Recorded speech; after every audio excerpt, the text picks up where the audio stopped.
வாசிப்போம். இந்த நாளின் செய்திக்காக எடுத்துக்கொண்ட வசனம் ஆதியாகமத்தின் புஸ்தகம் 15வது அதிகாரம் 1வது வசனத்தை வாசிப்போம். Genesis chapter 15 verse 1. இந்த காரியங்கள் நடந்த பின்பு கர்த்தருடைய வார்த்தை ஆபிராமுக்கு தரிசனத்திலே உண்டாகி அவர், ஆபிராமே, நீ பயப்படாதே, நான் உனக்கு கேடகமும் உனக்கு மகா பெரிய பலனுமாயிருக்கிறேன் என்றார். ஆங்கிலத்திலே வாசிப்போம்.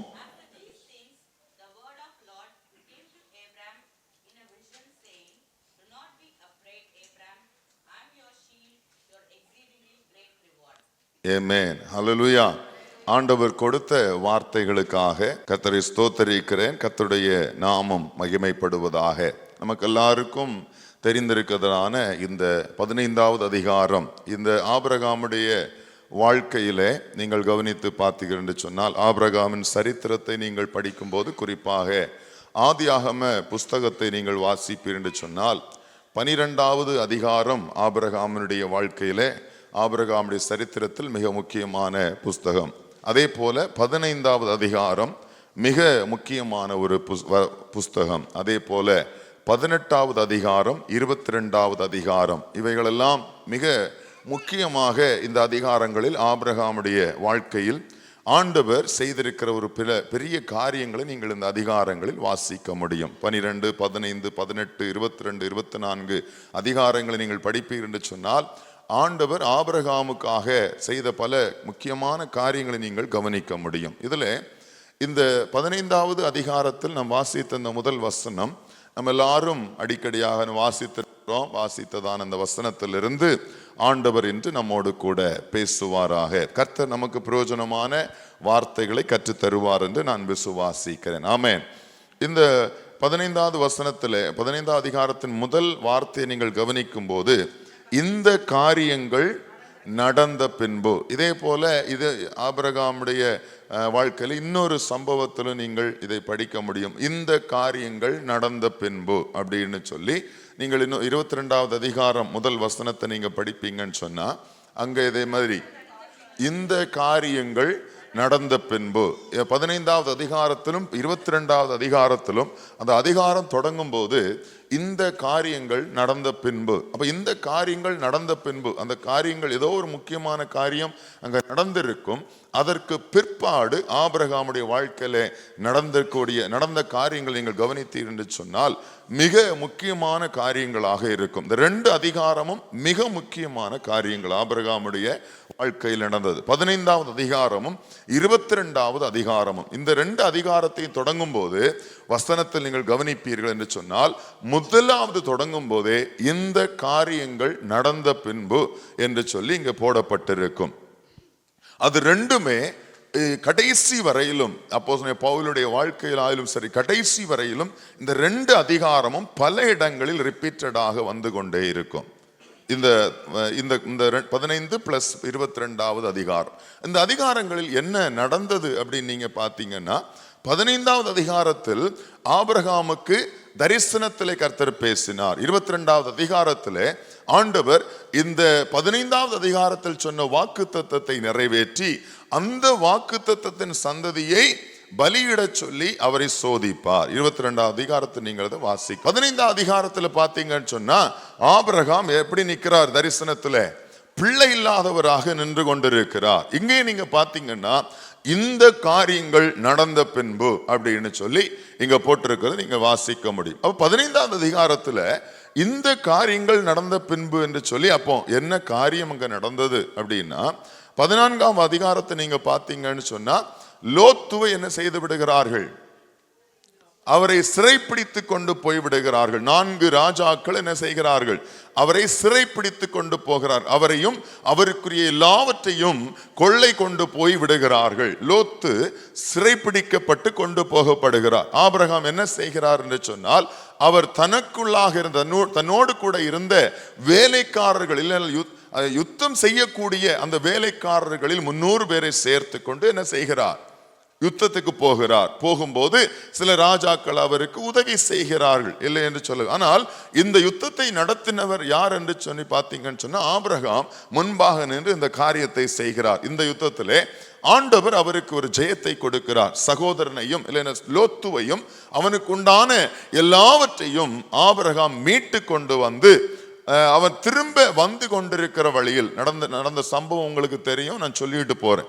நாம் திரும்ப வரும்போது சாலேமின் ராஜா என்று அழைக்கப்படுகிற மெல்கிசேதேக்கு என்ன செய்கிறார்? ஆபிரகாமுக்கு எதிர்கொண்டு வருகிறார். எதிர்கொண்டு வரும்போது என்ன கொண்டு வந்து கொடுத்தார்? அப்பமும் திராட்சரசமும், இல்லையா? சாலேமின் ராஜா ஆபிரகாமை எதிர்கொண்டு வந்த போது அப்பமும் திராட்சரசமும் கொண்டு போய் அவர் என்ன செய்கிறார்? ஆசீர்வதிக்கிறான். ஹல்லேலூயா. அப்போ ஆசீர்வதிக்கிறார், ஆபிரகாமை ஆசீர்வதிக்கிறார். அப்பமும் திராட்சரசமும் கொண்டு போய் ஆபிரகாமை ஆசீர்வதித்த போது ஆபிரகாம் அங்க என்ன செய்கிறார்? தசம பாகம் என்கிற ஒரு காணிக்கையை முதலாவதாக வேதத்திலே ஆபிரகாம் அறிமுகப்படுத்துகிறார். அல்லேலூயா. தசம பாகம் என்று நேரடியாக எழுதப்பட்ட ஒரு காரியம், இல்லையா? அதுக்கு முன்பாக தசம பாகம் யாரெல்லாம் கொடுத்தா? காயின் ஆபேல் என்ன செய்தார்கள்? தசம பாகம் கொடுத்தார்கள். அப்போ இதே போல ஆபிரகாமும் என்ன செய்கிறார்? தனக்கு கொடுக்கப்பட்ட இல்லை ஜெயம் கொடுத்த தேவனுக்கு தேவன் என்ன செய்கிறார் என்று சொன்னால் மெல்கிசேதேக்கின் வழியாக அப்பமும் ரசமும் கொண்டு கொடுக்கிறார். அதை பெற்றுக்கொண்டு ஆபிரகாம் சாலேமின் ராஜாவாகிய மெல்கிசேதேக்கினிடத்திலிருந்து அப்பமும் ரசமும் வாங்கினவர் அந்த ஆசீர்வாதத்தை பெற்றுக்கொண்ட பிற்பாடு அவர் என்ன செய்கிறார் என்று சொன்னால், அந்த சாலேமின் ராஜாவினிடத்தில் தனக்கு உண்டான எல்லாவற்றிலிருந்தும் தசம பாகத்தை கொடுத்தார். அப்ப கொஞ்சம் பிராக்டிக்கலா பாத்தீங்க அப்படின்னு சொன்னா, சாலேமின் ராஜாவுக்கு ஆபிரகாம் கையிலிருந்து கொடுக்கிறதுனால சாலேமின் ராஜா பெரிய ஆளாக போறது இல்லை. புரியுதா? ஆனா சாலேமின் ராஜா, அவர் சாலேமுக்கு ராஜா அப்படின்னா இன்னைக்கு இருக்கக்கூடிய எருசலேமின் ராஜா. புரியுதா? அந்த ராஜாவுக்கு நம்ம ஆபிரகாம் கொடுக்கிறதுனால அவர் பெரிய ரிச் ஆயிர போறாரா? இல்ல. ஆனால் ஆபிரகாம் தனக்கு உண்டான எல்லாவற்றிலும் அவருக்கு தசம பாகத்தை கொடுத்தான். இதை கொடுத்த போது அதுக்கு பிற்பாடு நீங்க பாத்தீங்க அப்படின்னு சொன்னா, நீங்க வாசிக்கிற போது சோதோமின் ராஜா என்ன செய்கிறாரு? ஆபிரகாமை நோக்கி ஜனங்களை எனக்கு தாரும், பொருட்களை நீர் எடுத்துக்கொள்ளும் அப்படின்னு சொல்லி சோதோமின் ராஜா வந்து சந்திக்கிறார். அப்ப இவர் சொல்றாரு, எனக்கு வாலிபர்களும் வேண்டாம், பொருளும் வேண்டாம். இவர்கள் வாலிபர்கள் சாப்பிட்டது, என்னோடு கூட வந்தவர்கள் சாப்பிட்டது போக நீர் எல்லாவற்றையும் நீர் என்ன செய்து எடுத்துக்கொள்ளும் என்று சொல்லி வானத்துக்கு நேராக என்ன செய்கிறாரு? தன் கைகளை உயர்த்துகிறார். அப்ப வானத்துக்கு நேராக கைகளை உயர்த்தி, இதுல எனக்கு எந்த பங்கும் கிடையாது, சோதோமின் ராஜாவினிடத்திலிருந்து எனக்கு எந்த விதமான பங்கும் கிடையாது என்று சொல்லி தேவனுக்கு நேராக தன் கரங்களை உயர்த்தினான். அல்லேலூயா. சோதோமிலிருந்து எனக்கு எந்த ஆசீர்வாதம் வந்தது என்று சொல்லி சோதோமின் ராஜா சொல்லிவிடக் கூடாது. அல்லேலூயா. ஏன் சோதோமினுடைய ஆசீர்வாதத்தை ஆபிரகாம் விரும்பவில்லை? சபிக்கப்பட்ட தேசம், அருவருப்பான தேசம். அல்லேலூயா. கவனிக்கிறீங்களா? அப்போ நீங்க கொஞ்சம் முன்னாடி பாத்தீங்க அப்படின்னு சொன்னா, ஆபிரகாம் என்ன செய்வாரு? எகிப்துக்கு போயிருவார். அப்படித்தானே? எகிப்துக்கு போகும்போது அங்க என்ன நடக்கும்? பஞ்சம் உண்டாயிற்று. எகிப்து முதலாவது 12 அதிகாரத்தை நீங்க வாசிக்கும் போது எகிப்துக்கு போறாரு. எகிப்துக்கு போகும்போது அங்க என்ன நடக்குது? மனைவி என்ன செய்யப்படுகிறார்கள்? எடுத்துக்கொள்ளப்படுகிறார். எடுத்துக்கொள்ளப்பட்ட ஆண்டவர் கண்டிக்கிறார். திரும்ப கொடுக்கப்படும் போது என்ன கொடுத்து விடுறாரு? எகிப்தின் ராஜா எகிப்திலிருந்து பல ஆசீர்வாதங்களோடு புறப்பட்டு வருகிறார், இல்லையா? அதை வாங்கிட்டு வந்த ஆபிரகாம் இங்க வந்த போது சோதோமின் இடத்திலிருந்து என்ன செய்யல? ஒண்ணுமே எடுக்கல. ஆனா சோதோமின் ராஜா என்ன சொன்னாரு? நீர் என்ன எல்லா பொருளையும் நீர் எடுத்துக்கொள்ளும், எனக்கு யாரை மட்டும் கொடும்? ஜனங்களை மாத்திரம் எனக்கு கொடும். ஆனா ஆபிரகாம் ஒன்றையுமே வாங்கல, ஜனங்களையும் வாங்கல, பொருளையும் வாங்கல. அல்லேலூயா. சபிக்கப்பட்ட ஆசீர்வாதம் என் வீட்டுக்குள்ள வந்து நான் சாபத்தை வாங்கிடக்கூடாது. அல்லேலூயா. புரியுதா? அருவருப்பான ஆசீர்வாதம், அருவருப்பான இடங்கள்ல இருந்து வரக்கூடிய ஆசீர்வாதம் நம்ம வீட்டுக்குள்ள என்ன செய்யக்கூடாது? வரக்கூடாது. எத்தனை பேர் சொல்ல முடியும் சபிக்கப்பட்ட ஆசீர்வாதம் என் வீட்டுக்குள்ள இல்லைன்னு? ஹல்லேலூயா. நிறைய பேருக்கு டவுட், எல்லாம் நம்ம எல்லாம் ஒழுங்கா தான் இருக்கா, இல்ல எதுவும் சபிக்கப்பட்டது இருக்கா? நிறைய பேர் டவுட் தானே இப்போ. ஹல்லேலூயா. அப்ப கர்த்தரிடத்திலிருந்து வருகிற ஆசீர்வாதமே அல்லாமல் எனக்கு வேற ஒன்றும் வேண்டாம் என்று சொல்லி வானத்துக்கு நேராக ஆபிரகாம் கையை உயர்த்துகிறார். ஹல்லேலூயா. ஏன்னு சொன்னா சாலேமின் ராஜாவினிடத்திலிருந்து அப்பமும் ரசம் வாங்கி இருக்கிறார். அது கர்த்தருடைய ஆசீர்வாதம். கர்த்தருடைய ஆசீர்வாதத்தை பெற்றுக்கொண்டவனுக்கு இந்த சபிக்கப்பட்ட இடத்திலிருந்து ஒரு ஆசீர்வாதம் வரக்கூடாது என்பதில் ஆபிரகாம் கவனமாக இருந்தார். ஹல்லேலூயா. கர்த்தருடைய கரத்திலிருந்து அப்பமும் ரசமும் வாங்குற உங்க கையில நீங்க சொல்ல முடியுமா என் கை சுத்தமாக இருக்குது, என் கையில் அசுத்தம் இல்லைன்னு சொல்லி? என் கையில சபிக்கப்பட்ட ஆசீர்வாதம், சாபமான ஆசீர்வாதம் இல்லைன்னு உங்களை சொல்ல முடியுமா? ஹல்லேலூயா. சொல்ல முடியுமானால் நீங்கள் பாக்கியவான்கள். ஹல்லேலூயா. அது எல்லாவற்றிலும் எல்லாவற்றிலும் எல்லாவற்றிலும் அது அப்படிப்பட்ட ஆசீர்வாதம் நம்ம வீட்டுக்குள்ள இருக்கணும். ஹல்லேலூயா. எந்த விதத்திலும் அநியாயமான ஆசீர்வாதமோ, எந்த விதத்திலும் அருவருக்கப்பட்டதோ, எந்த விதத்திலும் அருவருப்பான காரியங்களோ நம்முடைய வீட்டுக்குள்ள வருவதற்கு நாம் காரணமாகி விடக்கூடாது. ஹல்லேலூயா. ஏன்னு சொன்னா நான் அப்பம் ரசமும் கர்த்தரிடத்திலிருந்து கை நீட்டி வாங்குகிறவன், கர்த்தருடைய அப்பம் கர்த்தருடைய ஆசீர்வாதத்தை என் கையிலே வாங்குகிறவன். ஆபிரகாம் தான் சொன்னா, நான் அப்பம் ரசமும் மெல்கிசேதேக்கிலிருந்து வாங்கி இருக்கிறேன், இனி இந்த கரம் என்ன செய்யாது, சபிக்கப்பட்ட ஆசீர்வாதத்துக்கு நேராக என் கரங்களை நீட்டாது என்று சொல்லி வானத்துக்கு நேராக கரங்களை உயர்த்தினான். ஹல்லேலூயா.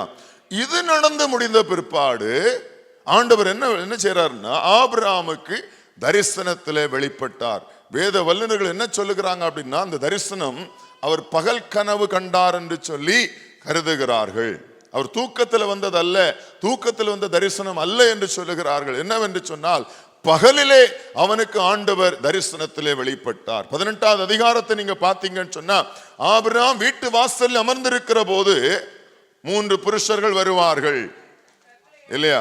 அப்போ அங்கே அப்படி அவர் ஒரு தரிசனத்தை கண்டது போல இல்லை, ஒரு காட்சி கண்டது போல இங்கே ஒரு தரிசனத்தை காண்கிறான். பகலிலே கண்ட ஒரு தரிசனம். இந்த தரிசனத்துல என்ன ஆண்டவர் முதலாவது வந்து சந்தித்த போது ஆண்டவர் கொடுத்த வார்த்தை என்னது? பயப்படாதே. ஹல்லேலூயா. அப்ப ஏன் ஆண்டவர் இந்த வார்த்தையை உபயோகப்படுத்தணும்? ஹல்லேலூயா. எதற்காக அந்த ஆபிரகாமை தரிசனத்தில் சந்தித்த ஆண்டவர் முதலாவது பயப்படாதேன்னு உபயோகப்படுத்தி இருக்கணும் இந்த வார்த்தை? ஹல்லேலூயா.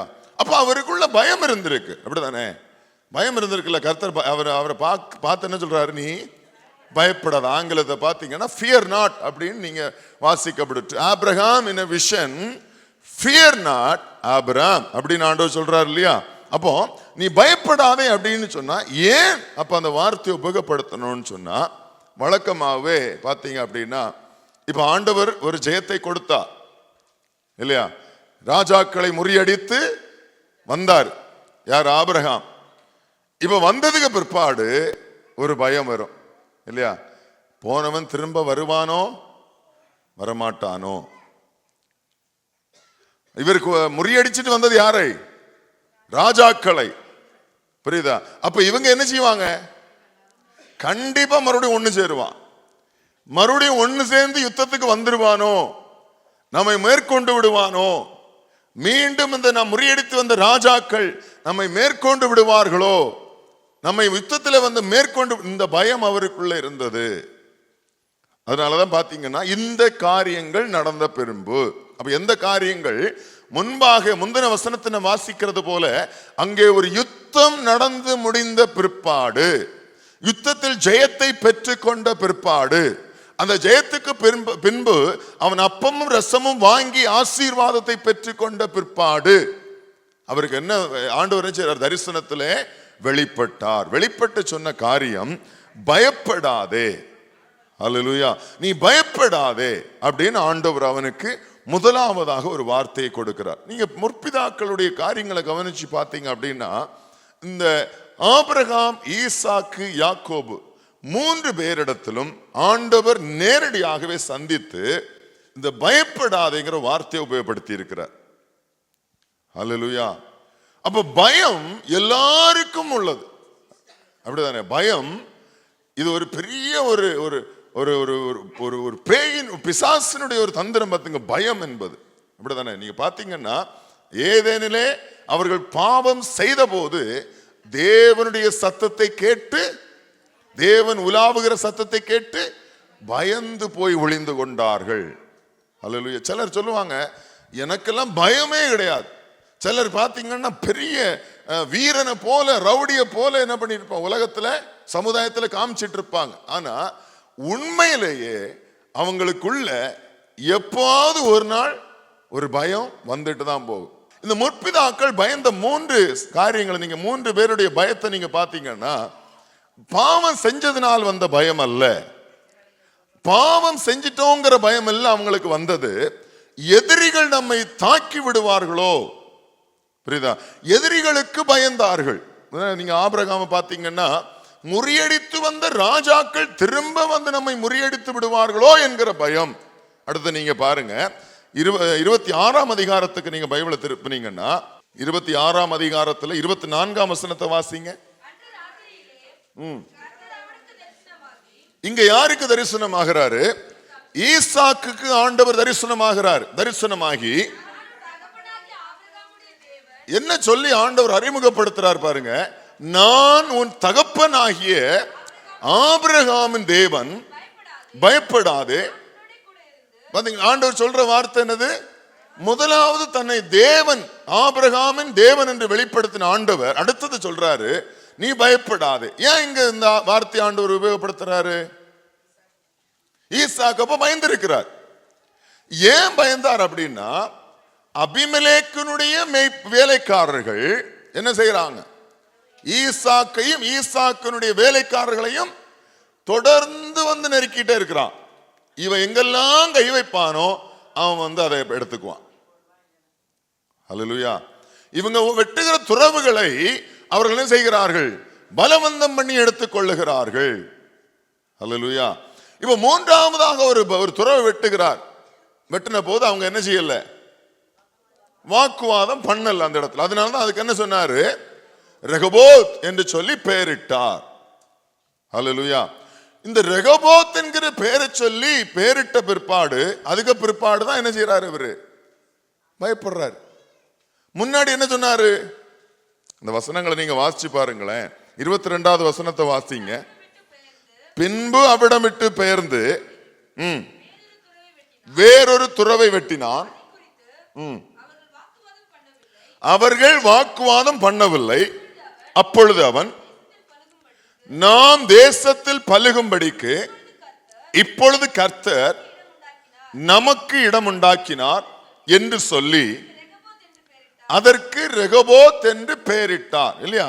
இப்போ ஈசாக்கு ரெகோபோத் என்று பெயரிட்டார். ஏன் அதுக்கு அப்படி ரெகோபோத் என்று பெயரிட்டார்? கர்த்தர் நமக்கு இடம் உண்டாக்கினார். எதற்காக? பலுகி பெருகும்படிக்கு. விசுவாசமாக ஒரு பெயர் வைக்கிறார். நாம் பலுகி பெருகும்படியாக கர்த்தர் நமக்கு ஒரு இடத்தை கொடுத்திருக்கிறாரு. அதற்கு ரெகோபோத் என்று பெயரிட்டார். அந்த இடத்துல அவங்க என்ன செய்யல? அபிமெலேக்கினுடைய வேலைக்காரர்கள் வாக்குவாதம் பண்ணவில்லை.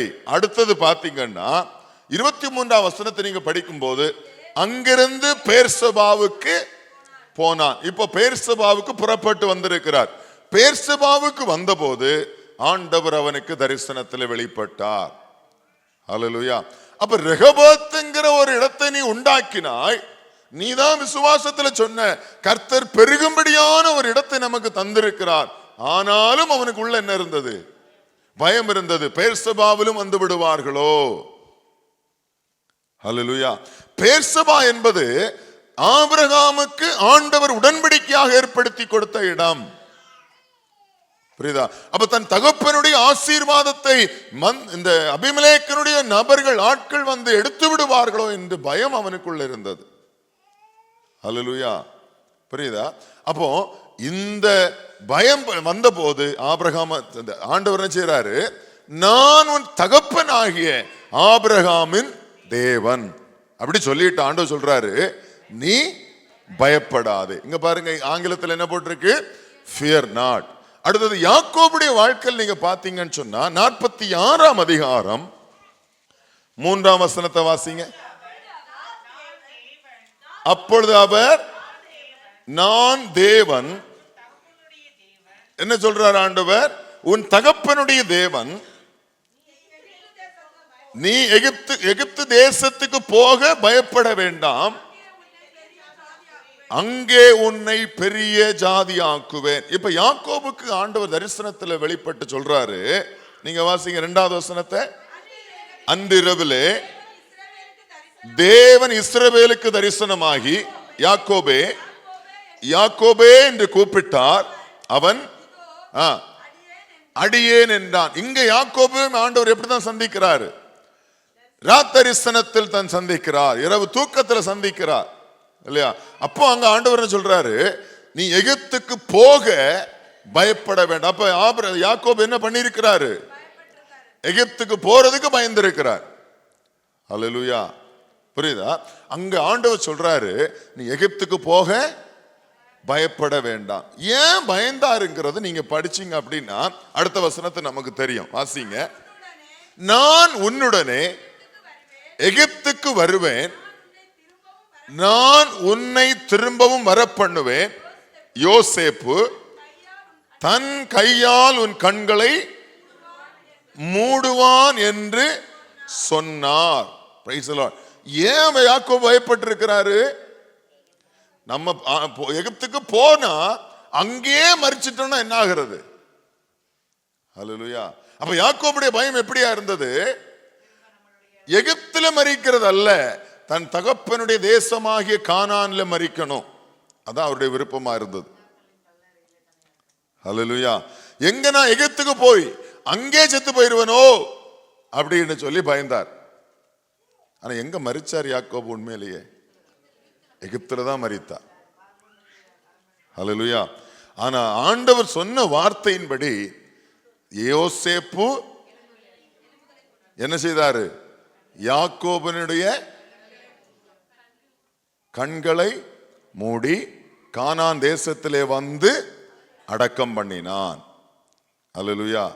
யாருடைய எலும்பை கொண்டு வந்தாங்க? ஆமா, கதையை மாத்திரப்படாது. நீங்க திரும்ப திரும்ப சொல்லும் போது நீங்க எனக்கு தெரியும், நீங்க அதைத்தான் நினைச்சு சொல்லிட்டு இருக்கீங்க. யாக்கோபுடைய எலும்புகளை கொண்டு வரல. யாக்கோபு மரித்த போது அவருடைய சரீரத்தை கொண்டு வந்தார்கள். புரியுதா? எகிப்தில் ஒரு பெரிய துக்கம் கொண்டாடுதல் நடந்தது. புரியுதா? பார்வோன் வரைக்கும் என்ன பண்ணாரு? யாக்கோபுக்காக துக்கம் கொண்டாடினார்கள். புரியுதா? ஆனா யோசேப்பினுடைய எலும்பை என்ன செய்தார்கள்? கானானுக்கு கொண்டு வந்தார்கள். புரியுதா? ஆண்டவர் சொன்னபடி இந்த வசனம் எனக்கு ரொம்ப பிடிக்கும். அந்த வார்த்தை ஆண்டவர் யாக்கோபுக்கு சொன்ன வார்த்தை, நான் உன்னுடனே எகிப்துக்கு வருவேன். ஹல்லேலூயா. எகிப்துக்கு நான் உடனே, நீ எகிப்துக்கு போக பயப்படாத அப்படின்னு சொன்னாலே போதுமா இருந்தது. அப்படிதானே? ஆண்டவர் சொல்லிட்டாரு. ஆனா ஆண்டவர் என்ன தெரியுமா சொன்னாரு? நீ போகும்போது நானும் உன் கூடவே வருவேன். ஹல்லேலூயா. நம்முடைய ஆண்டவர் எவ்வளவு அருமையான ஆண்டவர் பாருங்களேன். நாம் போகிற பிரயாணத்தில் கூடவே வருவேன். அது மாத்திரம் இல்ல, வாரது மாத்திரம் அல்ல, உன்னை திரும்பவும் வர பண்ணுவேன் அப்படின்னு சொல்லிட்டு ஆண்டவர் சொன்னாரு. நீ பயப்படுறது போல ஒண்ணு நடக்காது. யோசேப்பு தன் கைகளால் உன் கண்களை மூடுவான். யாக்கோபுடைய ஆசை எதுவா இருந்திருக்கும்? யோசேப்பு கண்ணை மூடணும் தானே எதிர்பார்த்திருப்பாரு. இந்த வார்த்தையை சொன்ன உடனே பெட்டி படிக்கட கிளம்பிட்டார். புரியுதா? என்ன, அப்ப என் பையன் தான் கண்ணை மூடுவானா? அப்ப கிளம்பு. ஹல்லேலூயா. ஆண்டவர் சொன்ன வார்த்தையை நிறைவேற்றுவதில் உண்மை உள்ள தேவன். புரியுதா? அப்ப இந்த இடத்துல ஆண்டவர் யாக்கோபை சந்தித்து சொன்னாரு, நீ பயப்படாதே. ஹல்லேலூயா. ஏதாவது ஒரு ஃபியர் அப்படி உங்களுக்குள்ள இருக்குமானால் பயப்படாதீங்க. எதற்கும் பயப்படாதீங்க. பாவம் செஞ்சா பயப்படணும். யாரு பயப்படுவாங்க? பாவம் செய்யறவங்கள தான் பயம் கொன்னே போடும். அந்த பயமே அவனுக்கு கொன்னு போடும். ஹல்லேலூயா. அதுவும் ரகசியமாய் நடத்திட்டு இருப்பாங்க பாத்தீங்களா?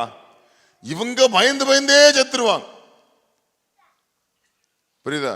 சிஐடி கூட அவ்வளவு வேலை பார்க்க மாட்டான், இவங்க அவ்வளவு வேலை பார்ப்பாங்க.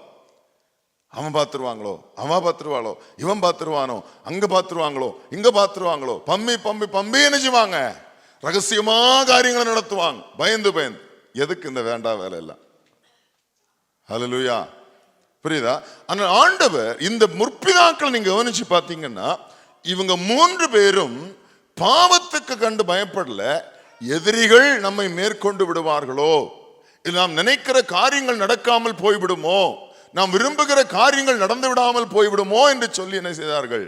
பயந்தார்கள். ஆண்டவர் 3 பேரையும் சந்தித்து என்ன சொன்னாரு? நீங்க பயப்படாதீங்க.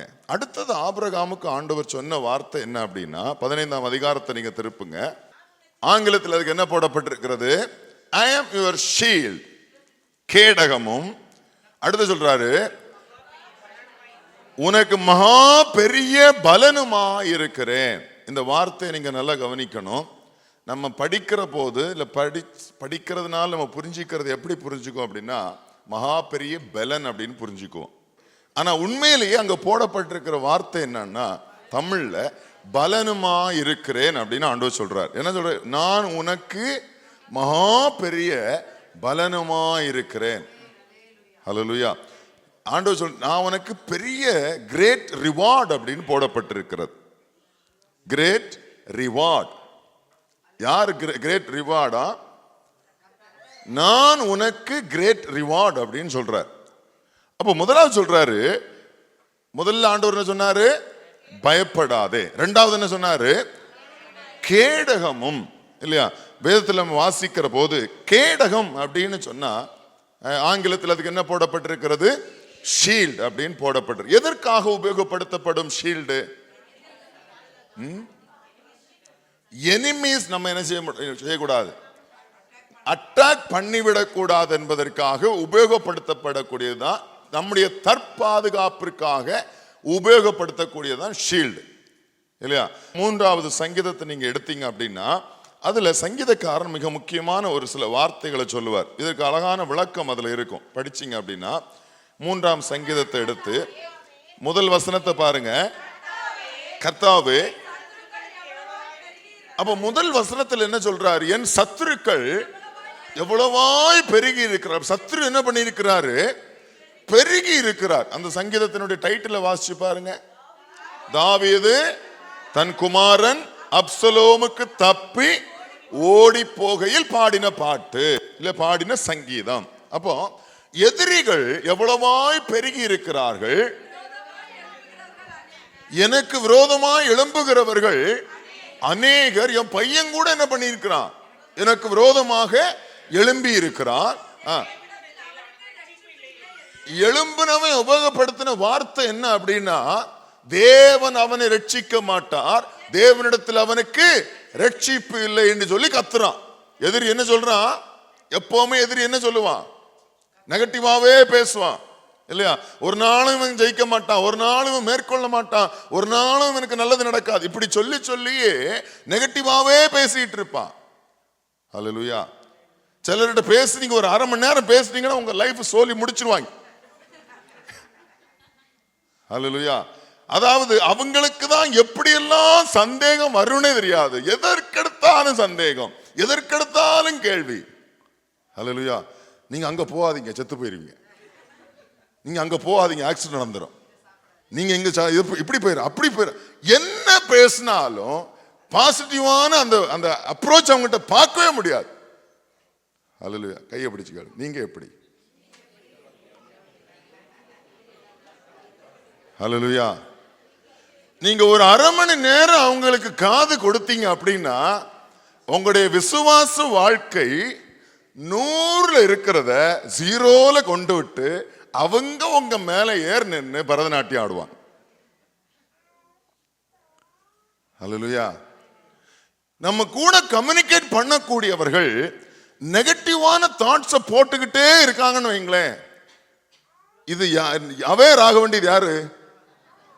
நீ கொஞ்சம் அப்படி காதை எடுத்து அப்படி கொடுத்துட்டு வந்தீங்கன்னா நீங்க காலி. அது ஜம்ப் பண்ணி போயிட்டே இருக்கும்.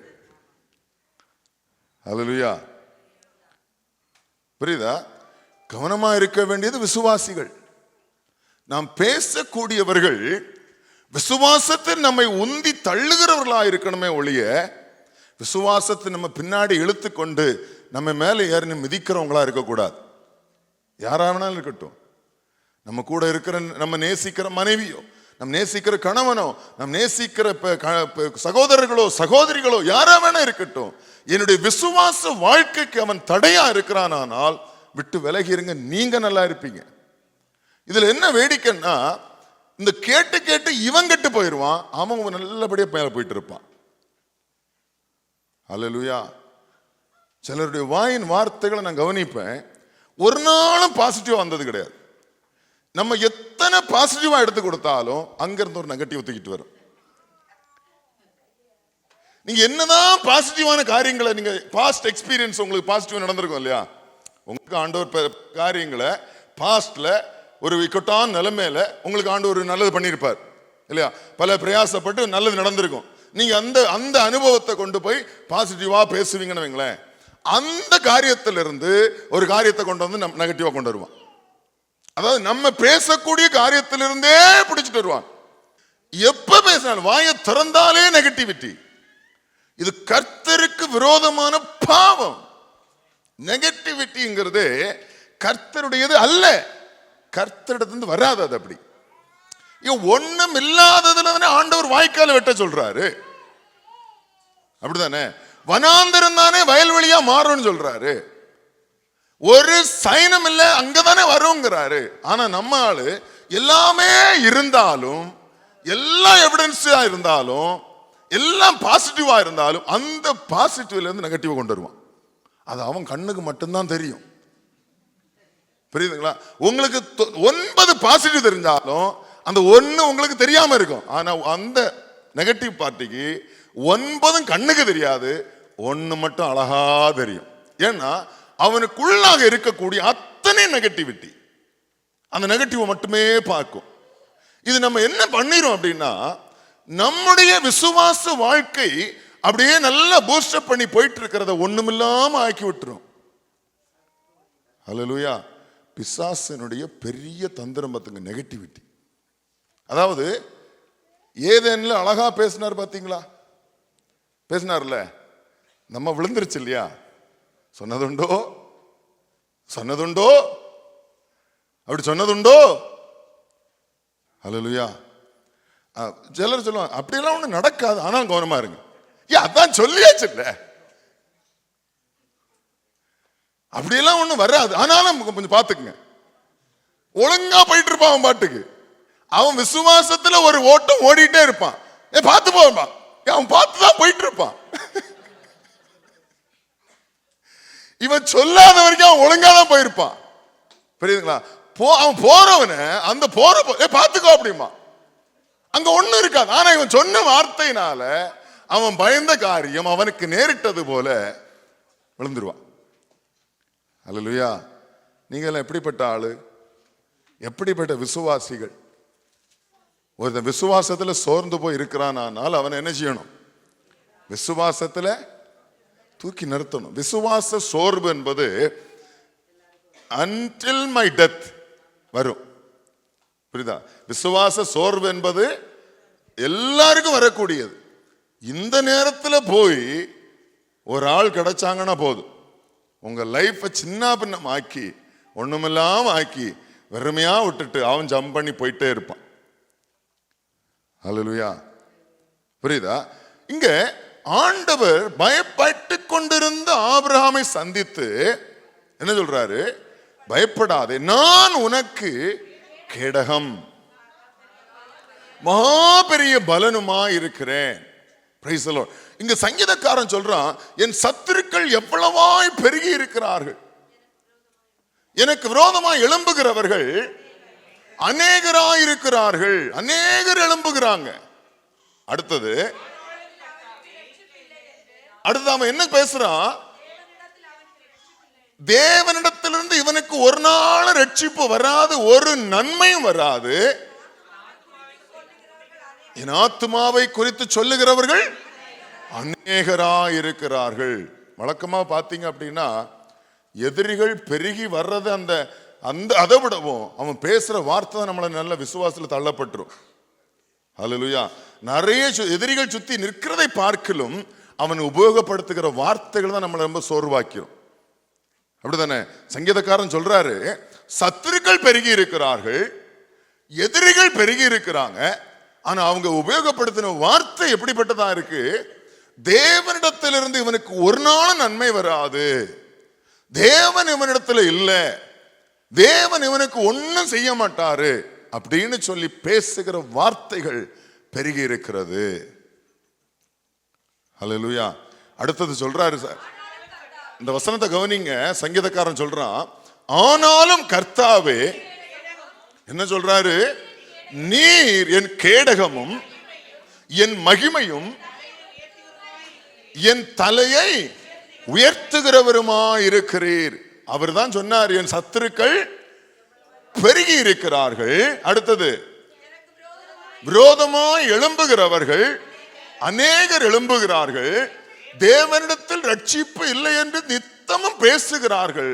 ஆனா நான் இதுல எதுவும் நான் என்ன செய்யறதில்லை, நான் சோர்ந்து போவதில்லை. ஏனென்றால் தேவரீர் என் கேடகமும் என் மகிமையும் என் தலையை உயர்த்துகிறவருமாயிருக்கிறேன். அடுத்தது வாசிங்க. இப்ப இப்படிப்பட்ட ஒரு சிச்சுவேஷன், ஒரு நெகட்டிவிட்டி வரும்போது, எதிரிகள் பெருகி இருக்கிற போது, எதிரிகளுடைய வார்த்தைகள் பெருகி இருக்கிற போது, இவர் யாருக்கு நேராக சத்தத்தை உயர்த்துகிறார்? ஹல்லேலூயா. நல்ல ஒரு எக்ஸாம்பிள் நமக்கு காண்பிச்சு தந்திருக்கிறார். Price the Lord. எதிரிகளுக்கு நேராக உங்களுடைய வார்த்தைகளை உயர்த்தாதிருங்கள். உங்களை எதிர்க்கிறவர்களுக்கு நேராக உங்க வார்த்தையை உயர்த்தாதிருங்கள். உங்களுக்கு நேராக நெகட்டிவாய் பேசுறவர்களுக்கு நேராக உங்கள் வார்த்தையை உயர்த்தாதிருங்கள், உங்கள் சத்தத்தை உயர்த்தாதிருங்கள். சங்கீதக்காரன் சொல்றான், நான் கர்த்தரை நோக்கி சத்தமிட்டு கூப்பிட்டேன். ஹல்லேலூயா. Praise the Lord. அநேக நேரங்கள்ல நம்ம மாறி மாறி நின்று கத்துறதுனாலதான் நம்ம ஜெயிக்க முடியாம போகிறோம். Price the Lord. நமக்கு விரோதமாய் எழும்புகிறவர்களுக்கு அவர்களுக்கு இணையாக நின்று எதிர்த்து பேசுறது, நம் எதிரிகளுக்கு நேராக எதிர்த்து நின்று பேசுறது. அதனால ஒரு நாள் நமக்கு என்ன வராது? நம்ம வாயின் வார்த்தையினால் யாராவது மேற்கொண்டிருக்கிறீங்களா? மேற்கொண்டிருங்களோ? பேசி பாரியா எங்க கிட்ட, அப்பதானே தெரியும் நாங்க எப்படிப்பட்ட வாய் வச்சிருக்கிறோம். புரியுதுங்களா? இது எதெல்லாம் பேசினாலும், என்னென்னலாம் நமக்கு மேலாக துர்வார்த்தைகளை பேசினாலும், தேவனே அவங்க கூட இல்ல, தேவன் அவனுக்கு நன்மை செய்ய மாட்டார் என்று சொன்னாலும், எதிரிகள் நித்தமும் பெருகினாலும் நான் என்ன செய்ய மாட்டேன்? அவங்களுக்கு நான் எதிர்வார்த்தை சொல்ல மாட்டேன். ஹல்லேலூயா. அதாவது ஒருத்தர் இப்படி சொன்னார், இங்கிருந்து வாங்கி அங்க தள்ளி விட்டுறணுமா. யாருக்கு மேல? இங்க நம்ம எதிராளி நிக்கிறாரு, தப்பு தப்பா பேசுறாருன்னு வைங்களேன், இங்க நம்ம ஆண்டவர் நிக்கிறார் நமக்கு வலது பக்கத்துல. அப்படியே பேசக்கூடியதை வாங்கி என்ன செஞ்சிடணுமா? இங்க விட்டுறணுமா. நம்ம இங்க வாங்கி இப்படி விட்டோம்னா நம்ம படுத்துருவோம். ஹல்லேலூயா. அப்படியே வாங்கி ரிசீவ் பண்ணிட்டோம் அப்படின்னா நம்ம படுத்துருவோம். அப்படியே வாங்கணும், அங்க விட்டுறணும். வாங்க வாங்க எல்லாத்தையும் வாங்குங்க, அங்க விட்டுருங்க. Price the Lord. அவர் எல்லாவற்றையும் பார்த்து கொள்ளுவார். புரியுதுங்களா? அத சங்கீதக்காரன் சொல்றான், நீ என்ன வேணாலும் பேசுங்க, எவ்வளவு எதிராளி வேணாலும் பெருகட்டும், தேவனிடத்தில் அவனுக்கு ஒரு நன்மையும் வராதுன்னு சொல்லட்டும், ஆனாலும் நான் என் கர்த்தரை நோக்கி, ஹல்லேலூயா சொல்றாரு பாத்தீங்களா? நான் கர்த்தரை நோக்கி என்ன செய்தாரா? சும்மா பேசல. இந்த பக்கம் எதிராளி கத்துக்கிறான், இந்த பக்கம் தாவீது கர்த்தருக்கு நேராக நின்று சத்தம் விடுகிறான். Price the Lord. புரியுதா? நம்ம சொல்லுவோம் இல்ல, நாய் குறைக்க தான் செய்யும், நம்ம என்ன செய்யக்கூடாது? அதை குறைக்கிற நாய் குறைச்சிட்டு போட்டு நம்ம பாட்டு போயிடணும். ஹல்லேலூயா. அப்போ இவன் பாட்டுக்கு எவ்வளவுதான் எனக்கு பேசினாலும் நான் இதுக்கு நின்று ரெஸ்பான்ஸ் பண்ண போறது இல்லை. நான் யாருக்கு நேராக திரும்புவேன்? கர்த்தருக்கு நேராக சத்தமிட்டு கூப்பிடுவேன். அப்படிதான் சொல்றாரு. அடுத்தது எவ்வளவு அழகா சொல்றாரு பாருங்க. நான் கர்த்தரை நோக்கி சத்தமிட்டு கூப்பிட்டேன், அவர் தமது பரிசுத்த பர்வதத்திலிருந்து எனக்கு செவி கொடுத்தார். ஹல்லேலூயா.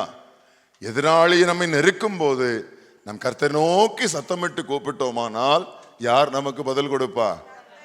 அடுத்த சொல்றாரு, வாசிங்க அடுத்த வருஷம். நான் படுத்து என்ன செய்யறாரு? அப்ப எனக்கு நான் கர்த்தர் நோக்கி சத்தமிட்டு கூப்பிட்டேன், ஆனால் ஆண்டவர் எனக்கு என்ன தருவாரு? நல்ல நித்திரை தருவார். ஹல்லேலூயா. யாருக்கு நித்திரை இருக்காது? எதிராளிக்கு நித்திரை இல்லை. Price the Lord. துன்மார்க்கனுக்கு நித்திரை இல்லை.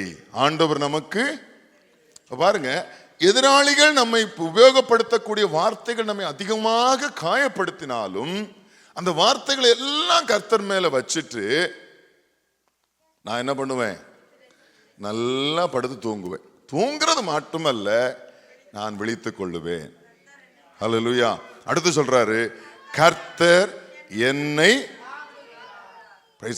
அடுத்த வசனம், எனக்கு விரோதமாக எல்லா பக்கங்களிலும் படையெடுத்து வந்தாலும்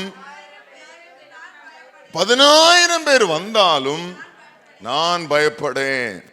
ஹல்லேலூயா. அப்ப யாருக்கு பயம் வராது? கர்த்தர் நோக்கி சத்தமிட்டு கூப்பிடுகிறவனுக்கு என்ன வராது? பயம் வராது. நல்ல தூக்கம் அவனுக்கு ஆண்டவர் கொடுப்பார். ஹல்லேலூயா. அவன் பாட்டுக்கு தூங்கி எந்திரிச்சு போயிட்டே இருப்பான். ஹல்லேலூயா. எத்தனை பேர் நல்லா தூங்கி எந்திரிச்சு போயிட்டே இருக்கிறீங்க? சில எங்களுக்கு அதை விட்டா வேற என்ன? அதை மட்டும் தான் நாங்க செஞ்சிட்டு இருக்கிறோம். ஸ்தோத்திரம். ஆண்டவர் அப்படிப்பட்ட நித்திரையை தந்திருக்கிறார். ஆனால் இன்னைக்கு இருக்க காலகட்டத்தில் நல்லா தூங்குறவனே பாக்கியவன். ஹல்லேலூயா. புரியுதுங்களா? நான் சொல்றது 10-15 மணிக்கூர் தூங்குறவன் இல்ல. அவன் ஒரு நாளும் உருப்பட போறது இல்ல. அவனை குறித்து வேதம் சொல்லுது சோம்பேறின்ட்டு. ஆனா 3 மணிக்கூர் 5 மணிக்கூர் தூங்கினாலும் அப்படியே 3ஆம் வானம் வரைக்கும் போயிட்டு வந்துட்டான்னா அவனை போல பாக்கியமா இந்த உலகத்துல யாருமே கிடையாது. ஹல்லேலூயா. புரியுதுங்களா? நம்ம எல்லாம் அப்படி ரிமோட் மாதிரி படுத்தோம்னா அப்படி நேரம் 3ஆம் வானத்துக்குள்ள போயிடுவோம். அடுத்தது எந்திரிச்சு வருவோம் பாருங்க. ஹல்லேலூயா. 5 மணிக்கூர் தான் தூங்குறோம். ஆனால் கர்த்தர் நமக்கு தந்திருக்கிற நித்திரையோ, ஹல்லேலூயா, நிம்மதியான தூக்கம்.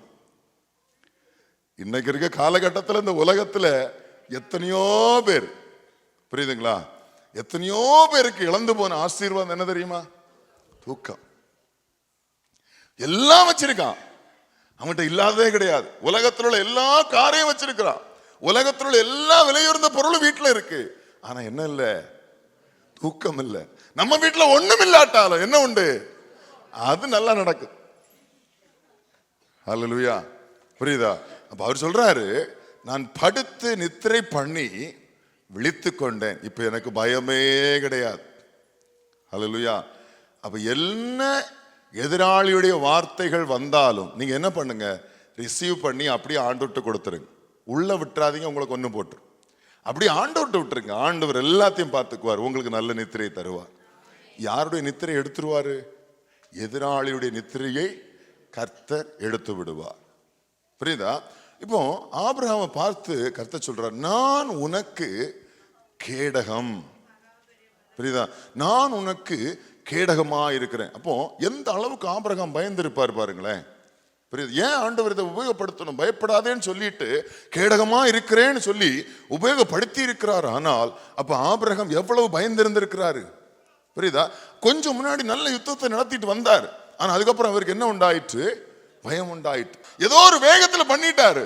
அதுக்கப்புறம் அந்த அளவுக்கு பயந்துட்டு இருக்க ஆண்டவர் அவனை சந்தித்து பலப்படுத்தினார். ஹல்லேலூயா. அப்ப கேடகம் அப்படின்னு சொல்லி இந்த இடத்துல ஆண்டவர் உபயோகப்படுத்துறதுக்கு புதிய ஏற்பாட்டில் பார்த்தீங்க அப்படின்னா கேடகம் அப்படின்னு சொன்னாலே நமக்கு பவுல் ஒரு விளக்கத்தை தர்றார். வாசிங்க 6ஆம் அதிகாரம் எபேசியர் 10ஆம் வசனத்திலிருந்தே வாசிருங்க. கடைசியாக சகோதரரே, கர்த்தரிலும் அவருடைய சத்துவத்தின் வல்லமையிலும் பலப்படுங்கள். நீங்கள் பிசாசின் தந்திரங்களோடு எதிர்த்து நிற்க திராணி உள்ளவர்களாகும்படி தேவனுடைய சர்வாயுத வர்க்கத்தையும் தரித்துக் கொள்ளுங்கள். ஏனெனில் மாம்சத்தோடும் இரத்தத்தோடும் அல்ல, துரைத்தனங்களோடும் அதிகாரங்களோடும் இப்பிரபஞ்சத்தின் அந்தகார லோகாதிபதிகளோடும்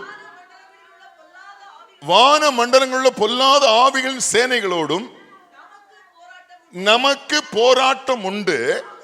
ஆகையால் தீங்கு நாளிலே அவைகளை நீங்கள் எதிர்க்கவும் சகலத்தையும் செய்து முடித்தவர்களாய் நிற்கவும் திராணி உள்ளவர்கள் ஆகும்படிக்கு தேவனுடைய சர்வாயுத வர்க்கத்தையும் எடுத்துக்கொள்ளுங்கள். சத்தியம் என்னும் கச்சையை உங்கள் அறையில் கட்டினவர்களாயும் நீதி என்னும் மார்க்கவசத்தை தரித்தவர்களாயும் சமாதானத்தின் சுவிசேஷத்துக்குரிய ஆயத்தம் என்னும் பாதரட்சையையும் கால்களிலே தொடுத்தவர்களாயும் பொல்லாங்கன் எய்யும் அக்கினி ஆஸ்திரங்களை எல்லாம் அவித்து போடத்தக்கதாய் எல்லாவற்றுக்கும் மேலாய் விசுவாசம் என்னும் கேடகத்தையும் பிடித்து கொண்டவர்களாயும் நில்லுங்கள். எதற்காக இந்த சர்வாயுத வர்க்கத்தை தரிக்கும்படி பவுல் சொல்றாரு? எதற்காக? 10ஆம் வசனத்தில் சொல்லப்பட்டிருக்கிறது. 11ஆம் வசனத்துல எதுக்கு? பிசாசின் தந்திரங்களோடு எதிர்த்து நிற்க திராணி உள்ளவர்கள் ஆகும்படி. இல்லையா? அப்ப எதிராளியை எதிர்த்து நிற்பதற்கு திராணி உள்ளவர்கள் ஆகும்படி. அப்ப ஆபிரகாமிடத்தில் ஆண்டவர் சொல்றாரு, நீ பயப்படுறாயானால், நீ எதிராளி எதிர்த்து நிற்க வேண்டுமானால் நான் உனக்கு கேடகமாயிருக்கிறேன். அப்போ ஒரு ஷீல்ட் என்பது எதிராளியை எதிர்த்து நிற்பதற்கு உபயோகப்படுத்தக்கூடியதான ஒரு ஆயுதம், ஒரு கவரிங். புரியுதா? இங்க ஆபிரகாமுக்கு ஆண்டவர் சொல்றாரு, அந்த ஷீல்டே நான் தான் உனக்கு. ஹல்லேலூயா. நீ ஏன் பயப்படுற? நானே உனக்கு ஷீல்டா இருக்கிறேன். அப்ப ஆபிரகாமிடத்தில் ஆண்டவர் என்ன எதிர்பார்க்கிறாரு? விசுவாசத்தை எதிர்பார்க்கிறாரு. ஹல்லேலூயா. நான் உனக்கு ஷீல்டு. இந்த ஷீல்டுக்கு என்ன விளக்கம் கொடுக்கப்பட்டிருக்கிறது? எபேசியரில் விசுவாசமாகிய கேடகம். அப்போ ஆபிரகாமிடத்தில் ஆண்டவர் என்ன எதிர்பார்க்க? நீ விசுவாசம் உள்ளவனாயிரு, நான் உனக்கு கேடகமா இருக்கிறேன், நீ விசுவாசித்தால் போதும் அப்படின்னு சொல்றார். அதுல குறிப்பா நீங்க 10ஆம் வசனத்தை பார்த்தீங்கன்னா, எல்லாவற்றுக்கும் மேலாக அப்படின்னா என்ன? எல்லாவற்றுக்கும் மேலாக இதுக்கு முன்பாக ஒரு ஆயுதங்களாக தரிக்கும்படி சொல்றார். அப்படித்தானே? என்னெல்லாம் தரிக்க சொல்றாரு? சத்தியத்தை கட்டணும், மார்க்கவசம், ஆயத்தம் பாதரட்சை, இதெல்லாம் இருந்தும் இது எல்லாவற்றுக்கும் மேலானது என்னது? விசுவாசம். ஹல்லேலூயா. நீ எல்லாம் சத்தியத்தை கட்டிக்கோ, நீ தரித்துக்கொள், நீ பாதரட்சை தொடுத்துக்கொள், எல்லாம் இருந்தும் இவைகள் எல்லாவற்றுக்கும் மேலாக உனக்கு என்ன இருக்க வேண்டும்? விசுவாசம் என்கிற கேடகம் இருக்க வேண்டும். ஹல்லேலூயா. இந்த விசுவாசம் என்கிற கேடகம் என்ன பலன், என்ன பிரயோஜனம் அப்படின்னா, தொடர்ந்து நிற்பதற்கு. ஹல்லேலூயா. நீங்க பாத்தீங்களா 16ஆம் வசனத்துல, எல்லாவற்றுக்கும் மேலாக விசுவாசம் என்னும் கேடகத்தையும் பிடித்து கொண்டவர்களாயும் நில்லுங்கள். அப்படின்னா தொடர்ந்து நில்லுங்கள் என்ற அர்த்தம். ஒரு வழக்கமா பாத்தீங்கன்னா, யுத்தத்துக்கு போவாங்க, யுத்தத்துக்கு ஆயத்தமாகி போய் ஜெயித்துட்டு வந்துருவாங்க. இங்க ஆண்டவர் சொல்றாரு, இங்க வசனம் சொல்லுகிறது, யுத்தம் என்பது போய் ஜெயித்துட்டு திரும்ப வர்றதல்ல, தொடர்ந்து இருக்கக்கூடியது. அப்படின்னா நம்ம என்ன செய்யணுமா? விசுவாசம் என்கிற கேடகத்தை பிடித்து கொண்டு, அது ஆங்கிலத்தில் என்ன therefore அப்படின்னு வரும். therefore இந்த 3 காரியத்தை நீங்க பாத்தீங்க அப்படின்னா 3 பாயிண்ட்ல வரும். ஸ்டாண்ட் விதின் அப்படின்னு இருக்கும் முதலாவது, அப்படித்தானே? 13. அடுத்தது ஸ்டாண்ட் therefore. அதுக்கு முன்னாடி ஒரு ஸ்டாண்ட் வரும். எதுல வரும்னா 11 ஸ்டாண்ட் அகைன்ஸ்ட். ரெண்டாவது ஸ்டாண்ட் 13ல இல்ல, அது 16ல இல்லையா? வித் ஸ்டாண்ட் அது எங்க இருக்கு? 13. சரியான டிரான்ஸ்லேஷன் வித் ஸ்டாண்ட். அதாவது 3 காலகட்டத்தை குறிக்கிறது. அதாவது 3 காலகட்டத்தை குறித்தது. என்னன்னா, நம்ம சொல்லுவோம் இல்ல, 3 காலகட்டம். என்னது? கடந்த காலம், நிகழ்காலம், வருங்காலம். இந்த 3 காலகட்டத்தை அங்க குறிப்பிட்டிருக்கும். ஒரு யுத்தத்துக்கு போகணும் அப்படின்னு இங்க கொடுக்கப்பட்டிருக்கிற இந்த பிசாசினுடைய தந்திரங்களை எதிர்க்க வேண்டுமானால் இது ஒரு நாள் யுத்தம் அல்ல, தொடர்ந்த யுத்தம். புரியுதா? இந்த யுத்தம் என்பது முடிவுக்கு வரக்கூடிய நம்முடைய எப்பதான் முடியும் அப்படின்னா, நான் என்னைக்கு இந்த உலகத்தை விட்டு மாற்றப்படுறனோ அன்னைக்கு தான் அது எனக்கு முடியும். அதான் அதனுடைய அர்த்தம். அது பிரைஸ் தி லார்ட். அப்போ என்ன சொல்ற? ஸ்டாண்ட் அகைன்ஸ்ட், ஸ்டாண்ட் இன், அதாவது வித் ஸ்டாண்ட், அடுத்தது தேர்ஃபோர் ஸ்டாண்ட் அப்படின்னா மூன்றுக்கு என்ன அர்த்தம் அப்படின்னா, கடந்த காலம், நிகழ்காலம், வருங்காலம். Price the Lord. வருங்காலத்துக்கு என்னதான் தேவையா இங்க சொல்லப்பட்டிருக்கு 16ஆம் வசனத்துல? நம்ம வருங்காலத்துக்குரியது இந்த விசுவாசம் என்னும் கேடகத்தை தொடர்ந்து பிடித்து கொண்டவர்களாக நில்லுங்கள். அப்ப இந்த விசுவாசத்தை ஓட்டத்தை தொடர்ந்து ஓடி முடிக்க வேண்டுமானால் கர்த்தரே நமக்கு கேடகமாக இருக்க வேண்டும்.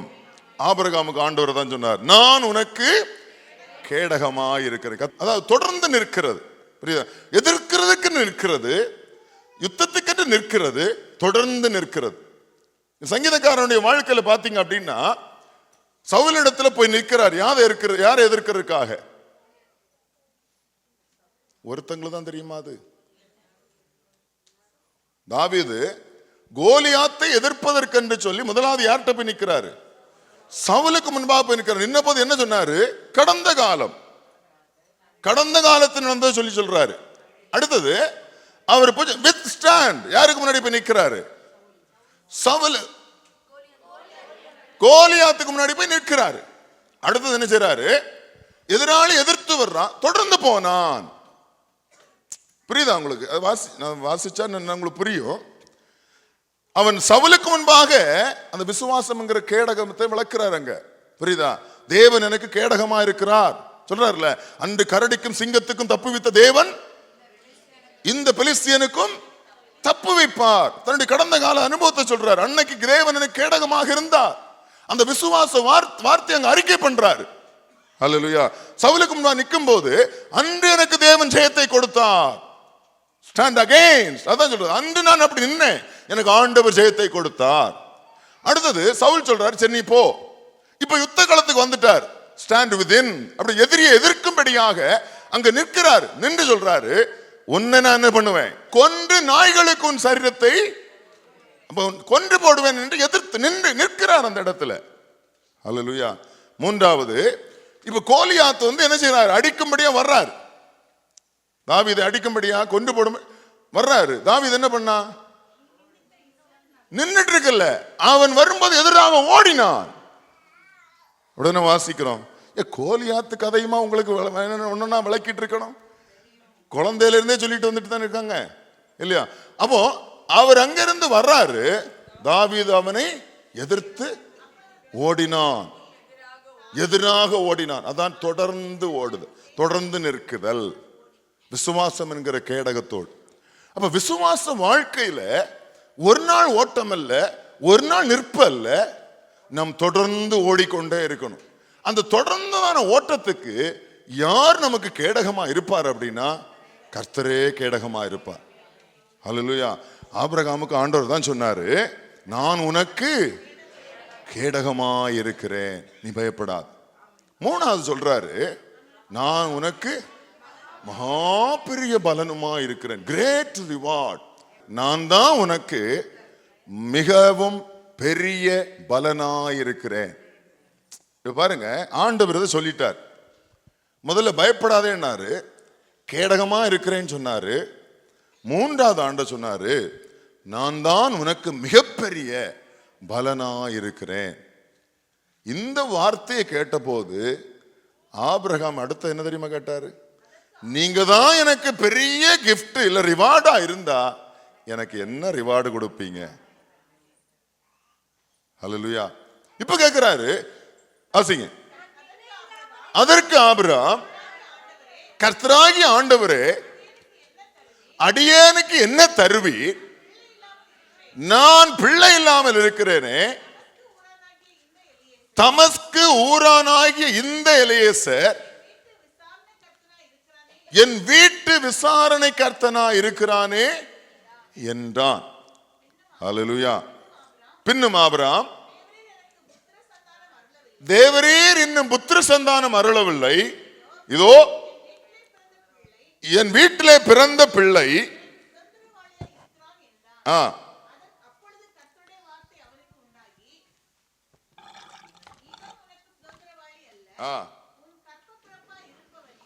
உன் கற்ப பிறப்பா இருப்பவனே உனக்கு சுதந்திரவாளி ஆவான் என்று சொல்லி அவர் அவனை வெளியே அழைத்து, நீ வானத்தை அண்ணாந்து பார், நட்சத்திரங்களை எண்ண உன்னால் கூடுமானால் அவைகளை எண்ணு என்று சொல்லி, பின்பு அவனை நோக்கி,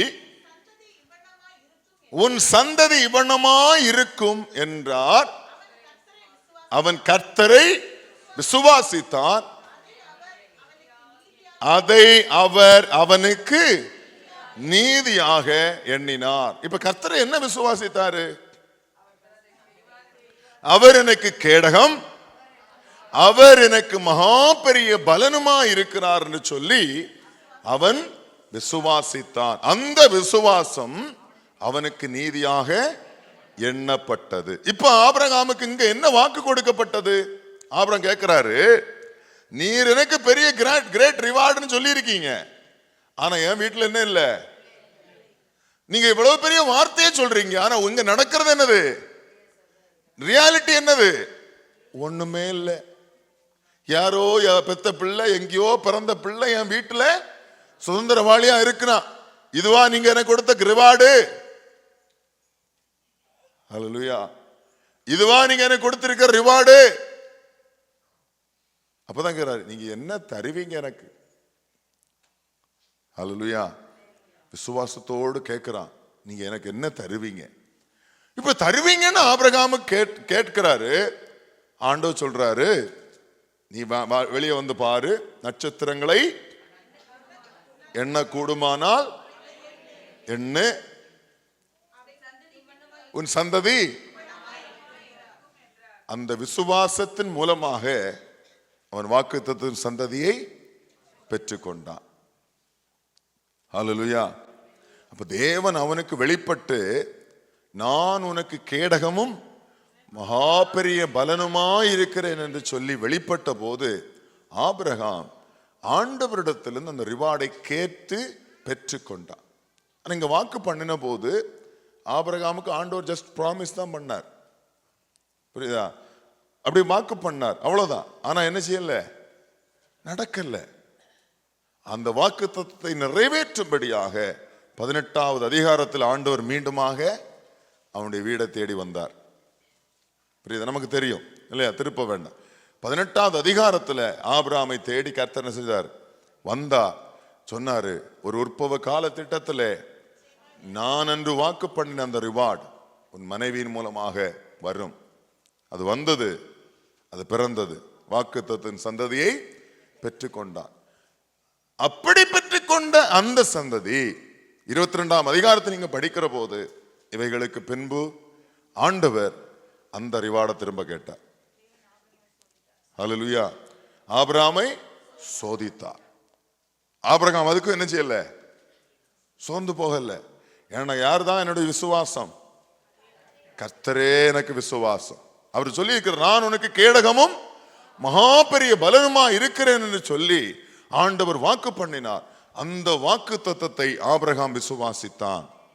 ஹல்லேலூயா. தேவனின் கேடகமும் எனக்கு பலனுமா. சங்கீதக்காரன் எவ்வளவு விசுவாசமா சொன்னாரு இல்லையா? எவ்வளவா சத்துருக்கள் பெருகி இருக்கிறார்கள், ஆனால் நான் எதுக்கும் பயப்படேன். நான் கர்த்தரை நோக்கி சத்தமிட்டு கூப்பிட்டேன், அவர் எனக்கு என்ன செய்வாரு? செவி கொடுப்பார். இப்ப ஆபிரகாம் தேவனை கேடகமும் விசுவாசமாய் மகா பெரிய பலனுமாய் அவன் விசுவாசித்தான். ஆண்டவர் அந்த விசுவாசத்தின் பலனாக நம்ம எல்லாரும் அறிந்திருக்கிறது போல, கலாத்தியர் 3:16 பவுல் சொல்லி இருக்கிறது போல, அந்த வாக்குத்தத்தின் சந்ததி ஆகிய கிறிஸ்துவை பெற்றுக்கொண்டார். அதற்கு அடையாளமாக யாரை கர்த்தர் கொடுத்தார்? ஈசாக்கை கொடுத்தார். அது ஈசாக் என்பது நிழல், இயேசு கிறிஸ்து என்பது நிஜம். அதே வாக்குத்தத்தம் இன்று வரையிலும் ஆபிரகாமினுடைய விசுவாசத்தின் மூலமாக நமக்கும் உண்டாயிருக்கிறது. அந்த இயேசு கிறிஸ்துவினுடைய ஆசீர்வாதம் இன்று வரையிலும் நம்மை ரட்சித்திருக்கிறது. ஆண்டவர் நமக்கு சொல்றது என்ன அப்படின்னா, அந்த தேவன் ஆபிரகாமுக்கு வாக்கு பண்ணின அந்த தேவன் நமக்கு சொல்றார், அவர் நமக்கு கேடகமும் மகா பெரிய பலனுமா இருக்கிறார். புரியுதா? இப்ப ஆண்டவர்கிட்ட போய், ஆண்டவரே, ஆபிரகாம் கேட்டது போல, ஆண்டவரே நீர் எனக்கு என்ன தருவீர்னு கேட்க முடியாது. அவர் கேட்டு வாங்கிட்டார். யாருக்காக? அவருக்கா? அவர் கேட்டு வாங்கினாரு. அந்த ஆசீர்வாதத்தின் பலன் நம்ம எல்லாரும் ரட்சிக்கப்பட்டது. இதனுடைய விளைவு தான் நீங்க படிக்க முடியும். 1 யோவான் 5ஆம் அதிகாரங்களை நீங்கள் வாசிப்பீங்கன்னு சொன்னா அங்கே விளக்கம் கொடுக்கப்பட்டிருக்கிறது. இதனுடைய பலன் என்ன? ஆபிரகாம் பெற்றுக்கொண்ட அந்த ஆசீர்வாதம் ஆபிரகாமுக்கு மாத்திரம் அல்ல, ஆபிரகாம் கேட்ட அந்த ஆசீர்வாதம் யாருக்குரியது? சகல ஜனங்களுக்கும் உரியது. ஹல்லேலூயா. அன்று ஆபிரகாம் கேட்டார், ஆண்டவரே நீர் எனக்கு மிகவும் பெரிய பலனாயிருக்கிறேன்னு சொன்னீங்க, என்ன தருவீங்க அப்படின்னு. ஆண்டவர் வாக்கு பண்ணினார். அந்த ஆசீர்வாதத்தினால தான் நீங்களும் என்ன பண்ணிக்கீங்க? ஆசீர்வதிக்கப்பட்டிருக்கீங்க. திரும்ப ஆபிரகாம் போல கேட்க வேண்டிய அவசியம் இல்லை. அந்த ஆசீர்வாதத்தினால் நீங்க எல்லாரும் ஆசீர்வதிக்கப்பட்டிருக்கிறீங்க நான் நம்புறேன். ஆமென். அந்த சந்ததி கிறிஸ்துவே. ஹல்லேலூயா. இனி ஒரு ஆசீர்வாதம் நமக்கு வெயிட் பண்ணிட்டு இருக்கு. அதான் என்னது? நித்திய ஜீவனை அளிப்பேன். அந்த வாக்குத்தத்தம். ஹல்லேலூயா. அதற்காக தான் நம்ம அழைக்கப்பட்டோம். அதற்காக தான் நம்ம இந்த நாட்களில் சபை கூடி வந்திருக்கிறோம். அந்த நித்திய ஜீவனை கர்த்தர் உங்களுக்கு தருவாராக. அதற்காக அந்த ஜீவனை சுதந்திரித்துக் கொள்ளும்படி நீங்கள் பிரயாசப்படுங்கள். கர்த்தர் உங்களுக்கு அதை தருவார். ஆமென்.